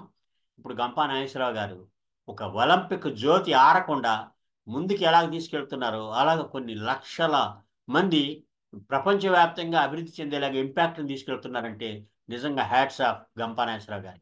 నిజంగా అంత గొప్ప వ్యక్తిని, అంత పట్టుదలగా 10 మందికి సాయం చేయాలనే మనిషిని నేను ఇంతవరకు చూడలేదు. అయితే ఈ సందర్భంగా ఆ రోజుల్లో చాలామంది మమ్మల్ని అడిగారు, ఏంటంటే 500 రూపాయలు స్టైఫండ్ బస్ పాసు ఇచ్చి ట్రైనింగ్ తర్వాత ఉద్యోగాలు అంటున్నారు, మీకు ఏమైనా డబ్బులు ఎక్కువైనాయా? అంతేకాకుండా వీళ్ళందరికీ మీరు ట్రైనింగ్ ఇస్తున్నారు, వీళ్ళు ఎవరైనా మీకు హెల్ప్ చేస్తారా రేపు అన్నవాళ్ళు. నవ్వి, వాళ్ళు మాకు హెల్ప్ చేయాలని మేమేమి ఈ ట్రైనింగ్ పెట్టట్లేదు, వాళ్ళకి మంచి జరగాలి, వాళ్ళు మోటివేట్ అయ్యి ఇంకో 10 మందికి సాయం చేయాలి అనే ఉద్దేశంతో చేస్తున్నాం, మేము రిటర్న్స్ ఆశించకుండా చేస్తున్నాం అన్నాడు. అయినా సరే అపాత్ర దానం చేస్తున్నారేమో, వాళ్ళ వల్ల మీకు ఏం బెనిఫిట్ ఉండదు, వాళ్ళు ఏమి మీకు సాయం చేయరు అని అంటే దానికి ఒకటే మాట చెప్పాను నేను. ఏమండి చూడండి, ఎదుటి వాళ్ళకి సాయం చేసినప్పుడు రిటర్న్స్ ఆశించకుండా తప్పకుండా ఆ సాయం రిటర్న్ వస్తుంది. ఎలాగంటే మనకి సహాయం అవసరమైనప్పుడు ఎవరో ముక్కు మొహం తెలియనోడు ఎవరో వచ్చి మనకి సాయం చేస్తారు. ఎలాగంటే మన బ్యాంక్ అకౌంట్లో డబ్బులు వేసామనుకోండి, ఆ అకౌంట్లోకి వెళ్ళిపోతాయి. మళ్ళీ మనకి డబ్బులు అవసరమైనప్పుడు ఆ డబ్బులు డ్రా చేసామనుకోండి, ఆ డ్రా చేసినప్పుడు అయ్యే రూపాయలు రావు, అయ్యే నెంబర్లోనే కరెన్సీ రాదు. అలాగే అక్కడ రూపాయలు మారుతాయి, ఇక్కడ రూపాయలు మారుతాయి, అక్కడ నెంబర్లు మారుతాయి, ఇక్కడ మెంబర్లు మారుతారు, అంతే తేడా అని చెప్పేసరికి నిజంగా గొప్ప ఫిలాసఫీ అండి మీది అని వాళ్ళు మెచ్చుకునే వాళ్ళు ఉన్నారు. అలాగా మనం ఈ స్టోరీ టెల్లింగ్ని మనం ఒక వెపన్ లాగా వాడుకొని మనం ముందుకు వెళ్ళాల్సిన అవసరం ఉందని నాకు అనిపిస్తుంది. ఎందుకంటే ఇప్పుడు పేరెంటింగ్ గురించి చెప్పాలనుకోండి, ఈ రోజుల్లో పిల్లల్ని పేరెంట్స్ చాలా నిర్లక్ష్యం చేస్తున్నారు. అంతవరకు ఎందుకు, నేను ఒక చిన్న పాపను చూశాను, ఒక 5-6 ఏళ్ల వయసు ఉంటుంది, భార్యాభర్తలు ఇద్దరు ఉద్యోగస్తులు. ఆ పిల్లని వాళ్ళు ఉద్యోగాలకు వెళ్ళిపోతూ ఆయాకు అప్పచెప్పి ఇంట్లోనే వెళ్ళిపోతుంటారు స్కూల్ లేనప్పుడు. ఆ పిల్ల చూసింది ఒకరోజు వాళ్ళమ్మ హడావుడిగా రెడీ అవుతుంటే అమ్మా అనంది. ఏంటి బంగారు కొండ అంది వాళ్ళమ్మ. ఆఖరికి తాళం వేసావా అమ్మా అనంది. వేసానమ్మా అనంది. ఓహో వేసావా, మరి బీరువాకి తాళం వేసావా అమ్మా అనంది. వేసాను బంగారు కొండ. మరి ఫ్రిడ్జ్కి తాళం వేసావా అనంది. వేసానమ్మా. మరి ఆ తాళాలన్నీ ఆయాకి అప్పచెప్పావా అమ్మా? లేదు అప్పచెప్పలేదు. ఎందుకు అప్పచెప్పలేదు అని. అమ్మో అప్పచెప్పకూడదు, ఆయాకి లాకర్లో బంగారు నగలు ఉన్నాయి, అలాగే బీరువాలోని డబ్బులు ఉన్నాయి, ఫ్రిడ్జ్లోనేమో చాలా విలువైన చాక్లెట్లు ఫ్రూట్స్ ఉన్నాయి, అవన్నీ వాల్యుబుల్స్ కదా, చాలా విలువైనవి కదా, అందుకని ఆయాకి అప్పచెప్పకూడదు ఆ తాళాలు అంది. అమ్మా, అయితే వాటికంటే నేను విలువైన దాన్ని కాదా అమ్మా రోజు ఆయాకి నన్ను అప్పచెప్పెడుతున్నావు అని. ఆ అమ్మ గుండె జల్లుమంది. ఒక్కసారిగా ఆ పిల్లని గుండెలకు హత్తుకుంది. నిజంగా తను ఏం తప్పు చేస్తున్నానని అర్థమైంది. అప్పటి నుంచి ఆ పిల్ల కోసం టైం స్పేర్ చేయటం, దానికి ఆల్టర్నేటివ్ ఏర్పాట్లు చేయటం, ఇవన్నీ చేయగలిగింది.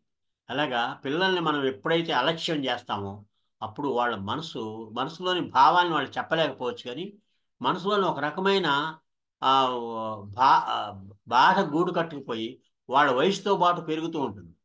అందుకని చెప్తూ ఉంటారు, చిన్నప్పుడు మమ్మల్ని హాస్టల్లో వేసావు, ఇప్పుడు మిమ్మల్ని ఓల్డేజ్ హోమ్లో వేస్తాం అని అనే పిల్లలు తయారవుతుంది. అంతే కదండి, న్యాయమే కదా మరి. ఆ? అంచేత ఇంత చిన్న కథ ఎంత ఇంపాక్ట్ వేస్తుందో తెలుసా. అంతవరకు ఎందుకు, మనం హ్యూమన్ వాల్యూస్, హ్యుమానిటీ గురించి చెప్పాలనుకున్నప్పుడు ఒక కథ చెప్తారండి. పోలీస్ స్టేషన్ నుంచి ఫోన్ వచ్చింది. హలో హలో అని ఫోన్ ఎత్తాడు. ఎత్తగానే, నేను పోలీస్ స్టేషన్ నుంచి ఫోన్ చేస్తున్నాను, మీరు మీ కుక్క పిల్ల తప్పిపోయిందని కంప్లైంట్ ఇచ్చారు కదా అని. అవునవును, దొరికిందా మా కుక్క పిల్ల అని. అంటే దొరికింది అన్నాడు. ఇప్పుడు ఎక్కడుంది మా కుక్క పిల్ల అని అన్నాడు. ఏమీ లేదు, 2 రోజుల కిందట మీ అమ్మని నాన్నని ఓల్డేజ్ హోమ్లో చేర్పించారు కదా, ఆ కుక్క పిల్ల అక్కడికి వెళ్ళి ఆడుకుంటుంది అని అన్నాడు. షాక్ తిన్నాడు.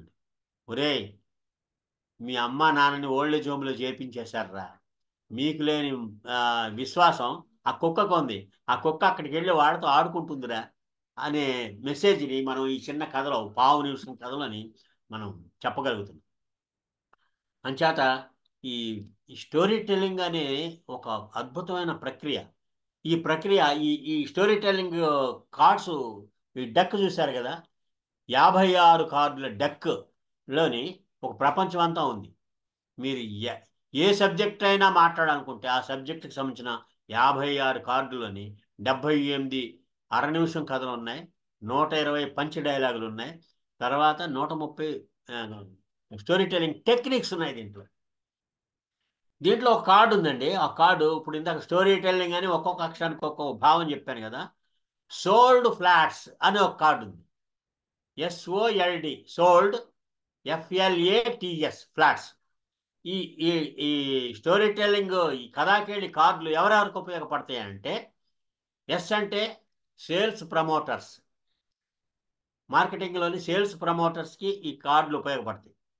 సేల్స్ చేసే వాళ్ళకి కస్టమర్కి ఎలాంటి కథ చెప్తే కన్విన్స్ అవుతారనేది, ఈ ఈ ఈ ప్రోడక్ట్ గురించి ఎలాంటి కథ చెప్పాలి వాళ్ళని ఇంప్రెస్ చేయడానికి అనేది సేల్స్ ప్రమోటర్స్కి పనికి వస్తుంది. ఓ అంటే ఆరేటర్స్, వక్తలు, వాళ్ళు స్పీచ్ ఇచ్చే వాళ్ళకి వీళ్ళు అద్భుతమైన ఆణిముత్యాలు లాంటి ఈ పంచ్ డైలాగులు వాడుతూ చిన్న చిన్న కథలు చెప్తూ ఉంటే వాళ్ళ వక్తృత్వం, వాళ్ళ ప్రసంగం అద్భుతంగా రాణిస్తుంది, రక్తి కడుతుంది, ఎవరినైనా ఆకర్షిస్తుంది. ఆరిటర్స్. ఎల్ అంటే లాయర్స్ కోర్టులోని కేసు వాదించేటప్పుడు అనుభవాల్ని కథల్లాగా చెప్పాలి, వాళ్ళు చెప్పేవన్నీ కథలే కదా. తర్వాత డి అంటే డాక్టర్స్, సోల్డ్లో డి అంటే డాక్టర్స్.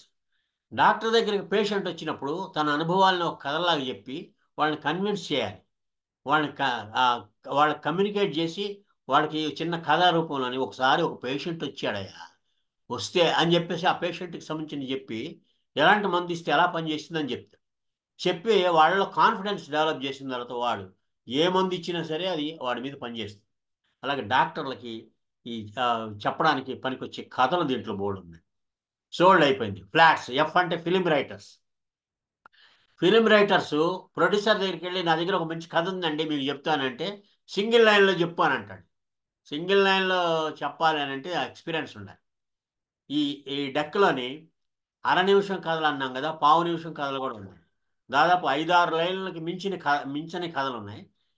అలాగే వాడు సింగిల్ లైన్ అంటే ఈ కథలో చిన్న 3 గంటలు చెప్పే కథని ఒక అర నిమిషంలో ఎలా చెప్పొచ్చు, అర నిమిషం కథని 3 గంటల కథగా ఎలాగా డెవలప్ చేయొచ్చు అనే టెక్నిక్ దీంట్లో ఉంటుంది. అలాగే వాయిస్ మాడ్యులేషను, తర్వాత ఏ సందర్భంలో ఎలాంటి కథ చెప్పాలి, ఎక్కడ చెప్పాలి, ఐ కాంటాక్ట్ ఆడియన్స్కి, అంటే దీంట్లోని ఆరిటర్స్కి అంటే ఎఫెక్టివ్ పబ్లిక్ స్పీకింగ్ చెప్పేవాళ్ళకి కూడా పనికొచ్చేయండి. Film writers. ఎల్ అంటే లీడర్స్, రాజకీయ నాయకులు చెప్పేవన్నీ కథలే కదా, వాళ్ళకి బోల్డ్ బాగా పనికొస్తాయి. ఈ కార్డులు డెక్కులు ఎవరికి మిగలకుండా వాళ్ళే కొనుక్కునే ప్రమాదం కూడా ఉంది. తర్వాత ఏ అంటే యాంకర్స్, టీవీ యాంకర్స్ కానీ స్టేజ్ యాంకర్స్ కానీ వాళ్ళకి ఈ కథలు, ఈ కథాకేళి కార్డ్స్ అద్భుతంగా పనికొస్తాయండి, అద్భుతం.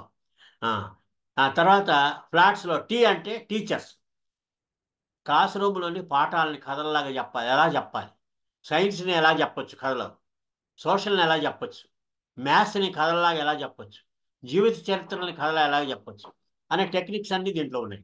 అలా టీచర్స్కి చాలా బాగా ఉపయోగపడాయి. అందుకని టీచర్స్ ఎక్కువ మంది నాకు రోజు ఫోన్లు చేస్తుంటారు, ఆ కథాకెళ్ళి కార్డులు కావాలండి. ఎలాగంటే ఏముంది, మీరు నా ఫోన్ నెంబర్కి మీరు గూగుల్ పే చేయండి, 500 రూపీస్ దీని కాస్ట్, మీకు పోస్టల్ ఛార్జీ పడకుండా మీకు నేను పంపిస్తాను. 100 రూపాయలు ఎక్స్ట్రా అవుతుంది, అయినా సరే అది ఛార్జ్ చేయకుండా పంపిస్తాను. మీరు 500 రూపాయలు గూగుల్ పే చేయండి, పంపిస్తానని. అందరు రోజుకి దాదాపు 30-40 మంది పంపిస్తూ ఉంటారు. వాళ్ళందరికీ రిజిస్టర్డ్ ప్యాక్లోని పంపిస్తూ ఉంటాను అది. అట్లాగే టీచర్స్కి పనికొస్తుంది. తర్వాత ఎస్ అంటే ఫ్లాట్స్లో ఎస్, స్టోరీ టెల్లర్స్కి పనికొస్తుంది, స్టోరీ రైటర్స్కి పనికొస్తుంది, స్టాండప్ కామెడీ చేసేవాడికి పనికొస్తుంది.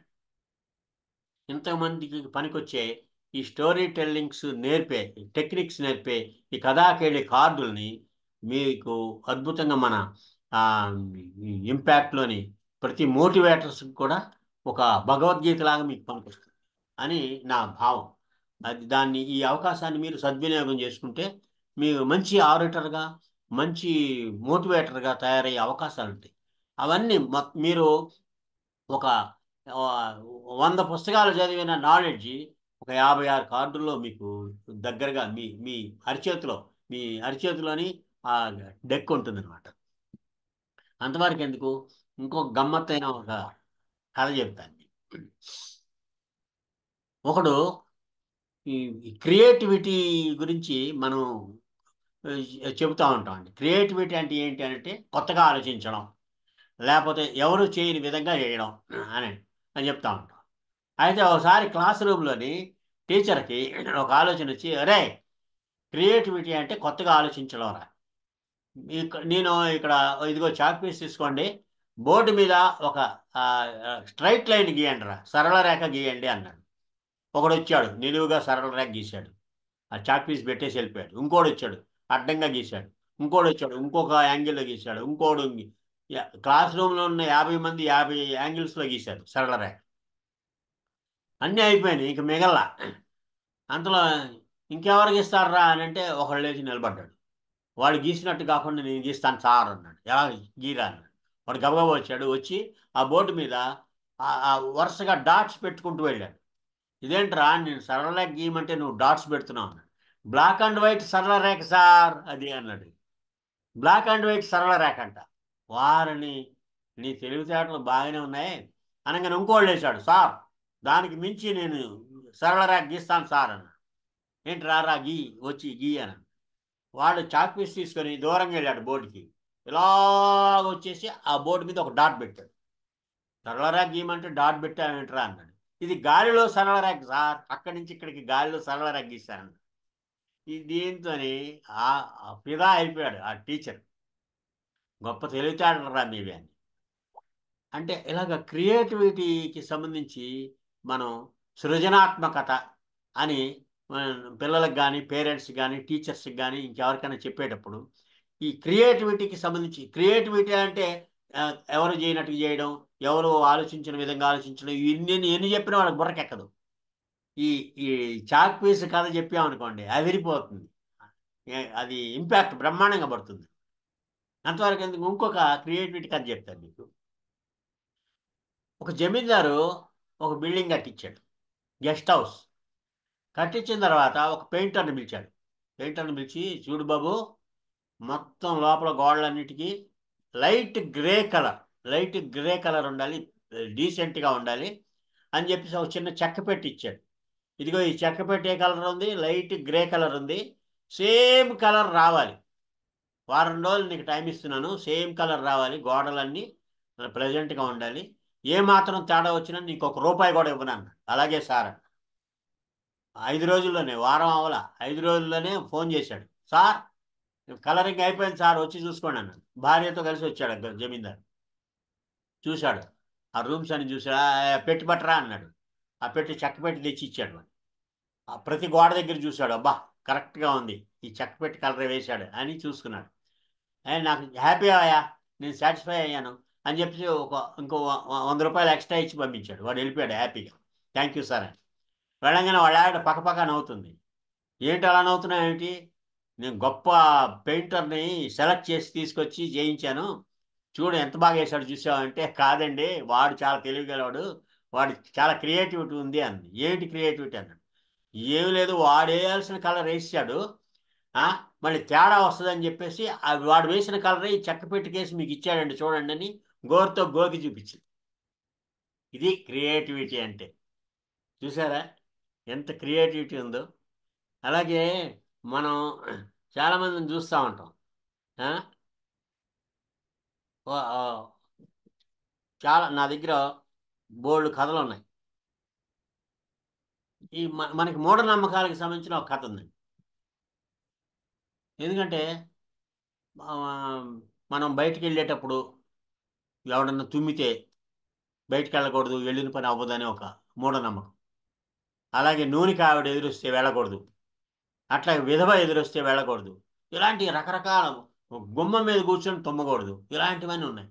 అయితే ఆ రోజుల్లో, పూర్వం రోజుల్లో ప్రతిదానికి ఒక రీజన్ ఉంది. కానీ ఆ రీజన్ మర్చిపోయి వీళ్ళు అది ఒక మూఢనమ్మకంగా ఎస్టాబ్లిష్ అయిపోయింది. ఇప్పుడు పిల్లలు అడిగారు అనుకోండి, ఎవరైనా తుమ్మితే మనం ఎందుకు వెళ్ళకూడదు నాన్న అంటే, అది అంతేరా అని చెప్తూ ఉంటారు. ఎవడన్నా తుమ్మాడు అనుకోండి, మనకి దగ్గరగా ఎవడన్నా తుమ్మాడు అనుకుంటే మన బంధువు మన మిత్రుడు ఎవరై ఉంటారు కదా, వాడికి ఆరోగ్యం బాగలేదని అర్థం. అందుకనే మనం వెళ్ళడం ఆగిపోయి డాక్టర్కి చూపించి మందులు ఇప్పించి అప్పుడు బయటకు వెళ్ళాలి. అలాగే నూనె కావిడ ఉంది. నూనె కావిడ ఆ రోజుల్లో గ్రామాల్లోని, చిన్న చిన్న గ్రామాల్లోకి నూనె కావిడ వచ్చేది పట్టణం నుంచి. మళ్ళీ నెల రోజులకు ఒకసారి వచ్చేది. ఆ వచ్చినప్పుడు నెలకి సరిపడా నూనె కొనుక్కునేవాడు. అందుకని నూనె కావిడ ఎదురుస్తే మనకు బయటికి వెళ్ళకూడదు అని చెప్పేవాడు. ఎందుకంటే ఆగిపోయి నూనె కొనుక్కొని అప్పుడు మనం బయటికి వెళ్ళాలి. ఇలాంటివన్నీ ఉన్నాయండి. అలాంటిది ఒక చిన్న కథ ఉంది. ఒక సాధువు ఉన్నాడు. ఆయన ఆ సాధువు ఆశ్రమంలోని ఒకసారి ఒక చిన్న యజ్ఞం తలపెట్టాడు, యాగం తలపెడితే అప్పుడు ఆశ్రమంలోని ఒక నల్ల పిల్లి ఉంది. నల్ల పిల్లి అటు ఇటు పరిగెత్తి అవన్నీ గ్లాసులు చెంబులు అవన్నీ పడేస్తాం. ఇంకా లాభం లేదని బయటికి వెళ్ళి వెతికి ఒక బుట్ట ఉంటే ఆ బుట్ట తీసుకొచ్చి ఆ గది ఒక పక్కన ఆ నల్ల పిల్లిని ఆ బుట్ట కింద పెట్టేసి అటు ఇటు డిస్టర్బ్ చేయకుండా ఆ యాగం పూర్తి చేసేసాడు. ఇట్లా ప్రతిసారి యాగం చేసినప్పుడల్లా ఆ పిల్లి డిస్టర్బ్ చేయకుండా ఆ బుట్ట కింద పెట్టడం అలవాటైంది. కొంతకాలం అయ్యేసరికి ఆయన ఆ సాధువు చనిపోయాడు. వాళ్ళ అబ్బాయి ఎదిగొచ్చాడు. వీడి యాగాలు చేయాల్సి వచ్చింది. అప్పటికి ఆ నల్ల పిల్లి లేదు, ఆ బుట్ట లేదు. అమ్మో నీ యాగం చేయాలి, మా నాన్న నల్ల పిల్లని బుట్ట కింద పెట్టేవాడు అని చెప్పేసి ఊరంతా తిరిగి చాలా కష్టపడి ఒక నల్ల పిల్లని కొనుక్కొచ్చి ఒక బుట్టను కొనుక్కొచ్చి ఆ గది మధ్యలో పెట్టి యాగం పూర్తి చేశాడు. అలా చేసేసరికి ఒక ఆయన అడిగాడు, ఏంటండి మీరు నల్ల పిల్లని అలా బుట్ట కింద పెట్టి యాగం చేస్తున్నారు, ఏమిటి దీనికి అర్థం అంటే, అదంతా మా ఆచారం, అదంతే అని అన్నాడు. వీడికి కూడా తెలియదు వాళ్ళ నాన్న ఎందుకు చేశాడని. అట్లా మూఢనమ్మకాలు అలాగే డెవలప్ అవుతూ ఉంటాయన్నమాట. అందుకనే హేతు దృక్పథంతో మనం కథలు చెప్పాలి. హేతువు ఆలోచించి మనం ఏ పనైనా చెయ్యాలి అనేది దీంట్లోనే మనం చాలా గమనించాల్సిన విషయం. అలాగే ఈ పంచ డైలాగులు ఉన్నాయండి. మనిషికి సాయం చేసి చెప్పుకోకూడదు, మనసుకి గాయం చేసి తప్పుకోకూడదు. ఇలాంటి కొంచెం మంచి మంచి వర్డ్ అండి.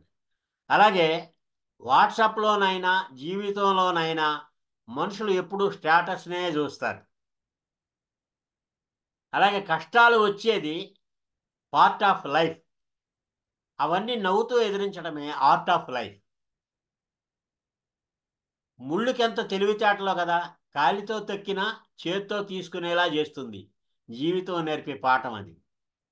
ఇట్లాంటివన్నీ ఉంటాయండి.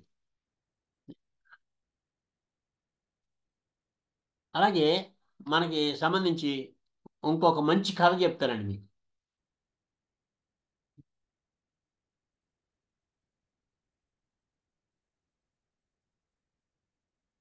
ఒకడు ఒక ఇంట్లో ఇద్దరు కవల పిల్లలు ఉన్నారు. అంటే 4-5 ఏళ్ళ వయసు పిల్లలు. అది మంచి చలికాలం. చలికాలం అయితే వాళ్ళ నాన్న బయట నుంచి వచ్చాడు. ఒక పిల్లోడు, ఆ కవల పిల్లలు ఇద్దరు ఐడెంటికల్ ట్విన్స్ అనమాట. ఒకడు పక్క నవ్వుతున్నాడు. నవ్వుతుంటే దగ్గరికి వచ్చి, ఏమిట్రా నువ్వు నవ్వుతున్నావు? మీ నా మీ మీ- వాడేమో ఏడుస్తున్నాడు, నువ్వు నవ్వుతున్నావు ఏంటి అని అంటే, కాదు నాన్న, వాడికి స్నానం చేయించింది అమ్మ ఈ చలికాలంలోని చల్లటి నీళ్ళతో చేయించింది. మళ్ళీ నేనే అనుకొని మళ్ళీ వాడికే స్నానం చేయిస్తుంది నేనే అనుకొని అని అన్నాడు. అట్లా అంటే ట్విన్స్లోని చాలా ఇబ్బందులు ఎదురవుతూ ఉంటాయి. నాకు కూడా ఇద్దరు మనవరాళ్ళు ఉన్నారు, ట్విన్స్, 5 years ఏజ్ ఉన్న ట్విన్స్ ఉన్నారు. అయితే ఒకసారి మళ్ళీ ఒక జడ్జి ఒక విడాకుల కేసు విషయంలోని భార్యాభర్తలకి నచ్చ చెప్పాడు. వాడు వినలా. మాకు విడాకులు కావాలండి అన్నాడు. సరే మీ ఆస్తిపాస్తులన్నీ ఇద్దరు డివైడ్ చేసుకోండి అన్నాడు. సరేనండి అన్నారు.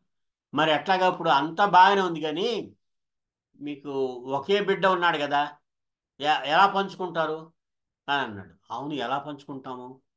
తప్పకుండా ఇద్దరు చెరిసగం పంచుకోవాలి, అన్ని ఆస్తులు ఇళ్ళు వాకిళ్ళు అవన్నీ పంచుకున్నారు అని ఆలోచించి వాళ్ళిద్దరూ చర్చించుకొని, సార్ ఓ పని చేస్తాం సార్, ఓ సంవత్సరం తర్వాత మళ్ళీ వస్తాం సార్ అని అన్నారు. అంటే వీళ్ళ ఆలోచన ఏంటంటే ఇంకో బిడ్డని కంటే చెరొక బిడ్డని తీసుకొచ్చని. అయితే వాళ్ళ బ్యాడ్ లక్ ఏంటంటే వాళ్ళకి ట్విన్స్ పుట్టారు. సంవత్సరం తర్వాత ట్విన్స్ పుట్టారు. వాళ్ళు ఏం చేయాలో తెలియలే. ఇలాంటి అన్సాల్వ్డ్ ప్రాబ్లమ్స్ కూడా ఉంటాయి. వాటిని ఎలా సాల్వ్ చేసుకోవాలనే విషయాన్ని కూడా పాజిటివ్ థింకింగ్ వల్ల మనం వాటిని ఓవర్కమ్ అవ్వచ్చు అని అనిపిస్తూ ఉంటుంది. అంచేత డియర్ ఫ్రెండ్స్, మీరు ఈ పర్సనాలిటీ డెవలప్మెంట్ ట్రైనర్స్గా ఉండటం కాకుండా స్కూల్స్కి వెళ్ళినప్పుడు స్కూల్స్లో టీచర్స్ని మోటివేట్ చేయడానికి, అలాగే ముందుగా వెళ్ళి మనం అసలు హెడ్ మాస్టర్ని కన్విన్స్ చేయాలి. ఏమండి మీకు ఫ్రీ సెషన్ ఇస్తామండి, మీ స్టూడెంట్స్కి మోటివేషన్ క్లాస్ తీసుకుంటాం, అలాగే టీచర్స్కి కూడా తీసుకుంటాం అని చెప్తే, మాకు అక్కర్లేదండి అని వాళ్ళు కూడా ఉంటారు. అంటే వాళ్ళకు 2 కథలు చెప్పి వాళ్ళని కన్విన్స్ చేసి వాళ్ళని ఇంప్రెస్ చేసి మనం అనుకున్న గోల్ని సాధించే అవకాశాలు ఈ స్టోరీ టెల్లింగ్ టెక్నిక్స్లోని మీకు చాలా ఉపయోగపడతాయని నా ఉద్దేశం. అలాగే ఇంకొక కథ చెప్తాను మీకు. మొహాటానికి సంబంధించిన కథ ఇందాక చెప్పాను కదా, రాకేష్ది. అలాంటిదే ఒకరోజు రాజా రమేష్ ఇంటికి వచ్చాడు. వచ్చి రమేష్ ఇంటి తలుపు కొట్టాడు. తలుపు కొట్టంగానే రమేష్ తలుపు తీసి, రాజా వచ్చా, రా రా అన్నాడు లోపలికి. రాజా లోపలికి వస్తుంటే రాజాతో పాటు ఒక కుక్క పిల్ల కూడా లోపలికి వచ్చింది. తలుపు దగ్గరికి వేశారు. ఇద్దరు కూర్చున్నాడు, కబుర్లు చెప్పుకుంటున్నారు. ఈ కుక్క పిల్ల ఇల్లంతా తిరిగింది. ఒక మూలకెళ్ళి మూత్రం పోసింది. ఆ సోఫా ఎక్కి గంతులేసింది. ఆ కాడకున్న బురదంతా ఇల్లంతా చెత్తగా అయిపోయింది. వీళ్ళిద్దరూ చూస్తున్నారు. కాసేపు అయిన తర్వాత రాజా అన్నాడు ఈ ఇంట్లో ఉన్న రమేష్తోని, రమేష్, నీ కుక్క పిల్లకి కొంచెం మేనర్స్ నేర్పించాల్సింది నువ్వు అని అన్నాడు. నా కుక్క పిల్ల అని అన్నాడు. ఈ కుక్క పిల్ల నీది కాదా అన్నాడు. కాదు కాదు, తలుపు తెరవంగానే నీతో పాటు లోపలికి వస్తే నీ కుక్క పిల్ల అనుకున్నాను, నేను మొహం ఆడబడి ఏం అనలేకపోతున్నాను నేను అంటే, అవునా, ఇది నువ్వు కుక్క పిల్ల ఏమో ఇలాగ గందరగోళం చేస్తుంటే నేను మొహం ఆడబడి నీకు చెప్పలేకపోయాను బ్రదర్ అని. అలాగా మొహమాటం వల్ల ఎదుటి వాళ్ళకి మన మనసులోని భావాల్ని వ్యక్తం చేసే అవకాశాలు చాలా తక్కువగా ఉంటాయి అని దీన్ని బట్టి మనకు అర్థం అవుతుంది. డియర్ ఫ్రెండ్స్, ఇలాగా కథలు చెప్పుకుంటూ వెళ్తే 100 నిమిషాల్లో 100 కథలు చెప్పినవాడిని. 1000 కథలు నా బుర్రలో ఉన్నాయి. ఏ సబ్జెక్ట్ మీద అయినా సరే ఎన్ని కథలైనా చెప్పచ్చు. అంచేత మీరు ఈ స్టోరీ టెల్లింగ్ టెక్నిక్స్కి సంబంధించి ఎన్నో విషయాల్ని మీరు నేర్చుకోవడమే కాకుండా ఈ స్టోరీ టెల్లింగ్ టెక్నిక్స్ సంబంధించి బాడీ లాంగ్వేజ్ గురించి, తర్వాత వాయిస్ మాడ్యులేషన్ గురించి, అంటే అట్మాస్ఫియర్ గురించి, ఏ సందర్భంలో ఎలాంటి కథలు చెప్పాలి, ఇలాంటివన్నీ ఈ స్టోరీ టెల్లింగ్ టెక్నిక్స్లో ఉంటాయి. పంచ్ డైలాగులు ఉంటాయి. ఇవన్నీ మీరు ఈ ఈ ఈ కార్డు సెట్ కావాలంటే నా ఫోన్ నెంబర్ చెబుతాను మీకు, నోట్ చేసుకోండి. మీరు నా ఫోన్ నెంబర్కి మీరు గూగుల్ పే చేసినట్లయితే 500 రూపీస్ దీని కాస్ట్. మీకు పోస్టల్ ఛార్జీ, రిజిస్ట్రేషన్ ఛార్జీ లేకుండా మీకు 500 రూపీస్లో పంపించగలుగుతాం మేము. రిజిస్టర్డ్ పోస్ట్లో వస్తుంది మీకు. మీరు పంపిన ఒక 4-5 రోజుల్లోనే మీకు కార్డులు మీకు అందుతాయి. అది చదివిన తర్వాత మీరు చూసిన తర్వాత మీరే అంటారు, ఈ అద్భుతమైన కార్డ్స్ డెక్ అండి, ఇది 10 మందికి ఉపయోగపడతాయని 10 మందికి మీరే చెప్తారు, రికమెండ్ చేస్తారు. అంత గొప్ప కార్డ్స్ ఇవి. దీనికి వండర్ బుక్ ఆఫ్ రికార్డ్స్ వాళ్ళు కూడా రికగ్నైజ్ చేసి దీనికి అవార్డు ఇచ్చారు. అంచేత నా ఫోన్ నెంబరు మీరు నోట్ చేసుకోండి, 9246520050. నా పేరు చొక్కా Venkataramana, story teller, master story teller. ఈ డెక్ మీ దగ్గర ఉంటే వ్యక్తిత్వ వికాసాన్ని కథలతో చెప్పొచ్చు. అలాగే ఒకే రోజులో ఈ డెక్ మీ దగ్గర ఉంటే ఒకే రోజులోని మాస్టర్ స్టోరీ టెల్లర్ అయ్యే అవకాశాలు ఉంటాయి. మరొకసారి నా ఫోన్ నెంబర్ చెప్తున్నాను, 9246520050. ఇలాంటి మంచి అవకాశం కల్పించి మీ అందరికీ నా కథలో చెప్పే అవకాశం ఇచ్చినందుకు మరొకసారి సంతోష్ కుమార్కి, అలాగే తులసి గారికి, ఇంకా మిగతా మిత్రులందరికీ కూడా నా హృదయపూర్వక నమస్కారాలు, కృతజ్ఞతలు తెలియజేస్తూ, ఆసక్తిగా విన్న మీ అందరికీ మళ్ళీ అవి మీ దృష్టిలో పెట్టుకొని వాటిని సమయానుకూలంగా ఇంప్లిమెంట్ చేయవలసిందిగా కోరుతున్నాను. అయితే చివరిగా ఒక కథ చెప్పి ముగిస్తాను. మహాభారత యుద్ధం జరిగింది. ఆ యుద్ధంలోని పద్మవ్యూహంలో అభిమన్యుడిని కౌరవులు చంపేశారు, దొంగ దెబ్బతీసి. ఆ అభిమన్యుడిని డెడ్ బాడీ లాగా పెట్టుకొని అందరూ బాధపడుతూ ఉంటే అర్జునుడు మాత్రం గుండెలు అవిసేలాగా బోర్ని ఏడుస్తూ ఉన్నాడు. ఎంత కష్టంగా ఏడుస్తున్నాడంటే గుండెలు కరిగిపోయి కళ్ళు కూడా కరిగిపోయి కింద కారిపోతాయి అన్నంతగా ఇదిగా ఏడుస్తున్నాడు. అప్పుడు శ్రీకృష్ణుడు వచ్చి అక్కడ అట్మాస్ఫియర్ చూసి ఆ అర్జునుడి ఏడుపు చూసి అర్జునుడి పక్కన కూర్చొని అర్జునుడి కంటే ఘోరంగా ఏడవడం మొదలెట్టాడు. ఆ పక్కన ఉన్న ఒక ఆయన, ఏంటంటే జగన్నాటక సూత్రధారులు మీరు, అర్జునుడు అంటే కొడుకు చచ్చిపోయాడని ఏడుస్తున్నారు, మరి మీరేంటి ఇంత ఘోరంగా ఏడుస్తున్నారు అని అంటే, అయ్యా నేను అభిమన్యుడు చచ్చిపోయాడని ఏడవట్లేదు, నేను భారత యుద్ధంలోని అర్జునుడు వాళ్ళందరినీ చూసి పారిపోతుంటే గోచి పట్టుకొని లాగి నిలబెట్టి భగవద్గీత అని చెప్పేసి ఇన్ని వందల శ్లోకాలని చెప్పాను, చచ్చేదెవడు చంపేదెవడు అని చెప్పేసి ఎన్నో విషయాలు చెప్పాను, అప్పుడు మోటివేట్ అయ్యి యుద్ధం చేసి గెలిచాడు, ఇప్పుడు కొడుకు చచ్చిపోయాడని బోర్ నేడుస్తుంటే నేను చెప్పిందంతా వృధా అయిపోయిందే అని బాధపడుతూ ఏడుస్తున్నాను అని అన్నాడు. అలాగా ఇప్పుడు చెప్పిన కథలన్నీ మీరు విన్నారు.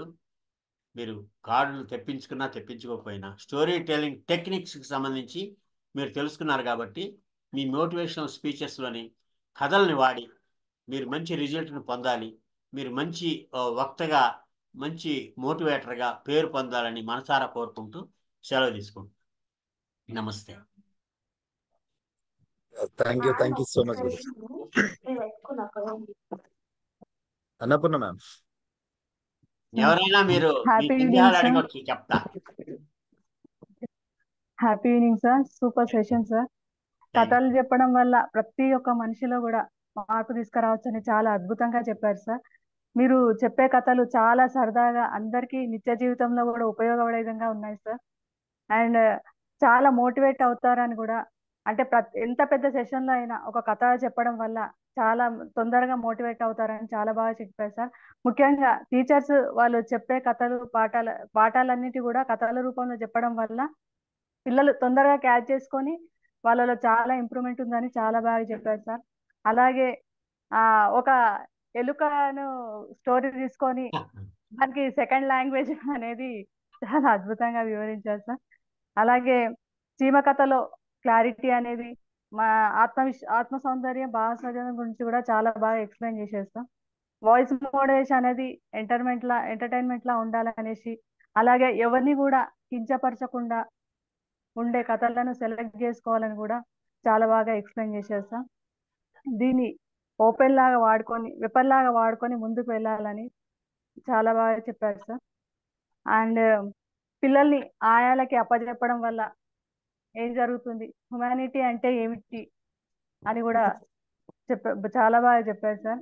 ముఖ్యంగా టీచర్స్ అందరికీ కూడా ప్రతి సబ్జెక్ట్ లో కూడా ఆ స్టోరీని ఉపయోగించి వాడడం వల్ల, అంటే ఏ సబ్జెక్ట్ అయినా సరే స్టోరీ ద్వారా చెప్పడం వల్ల చాలా బాగా యూజ్ అవుతుంది అనేసి చాలా బాగా చెప్పారు సార్.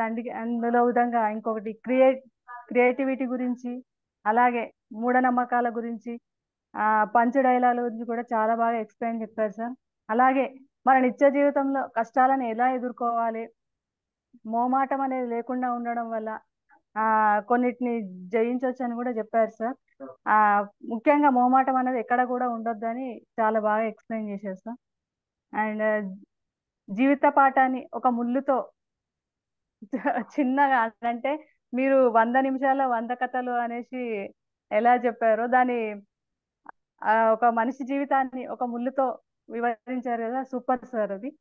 అండ్ నిజంగా ఆ, మీరు మా సెషన్కి వచ్చి ఇలాంటి కథలన్నీ చెప్పి మాకు చాలా మోటివేట్ అయ్యారు సార్.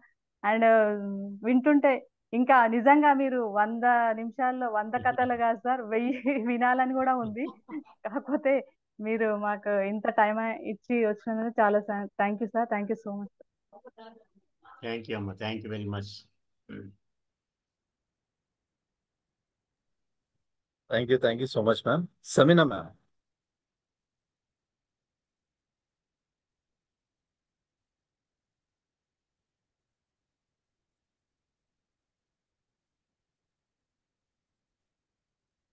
సమీనా మ్యామ్.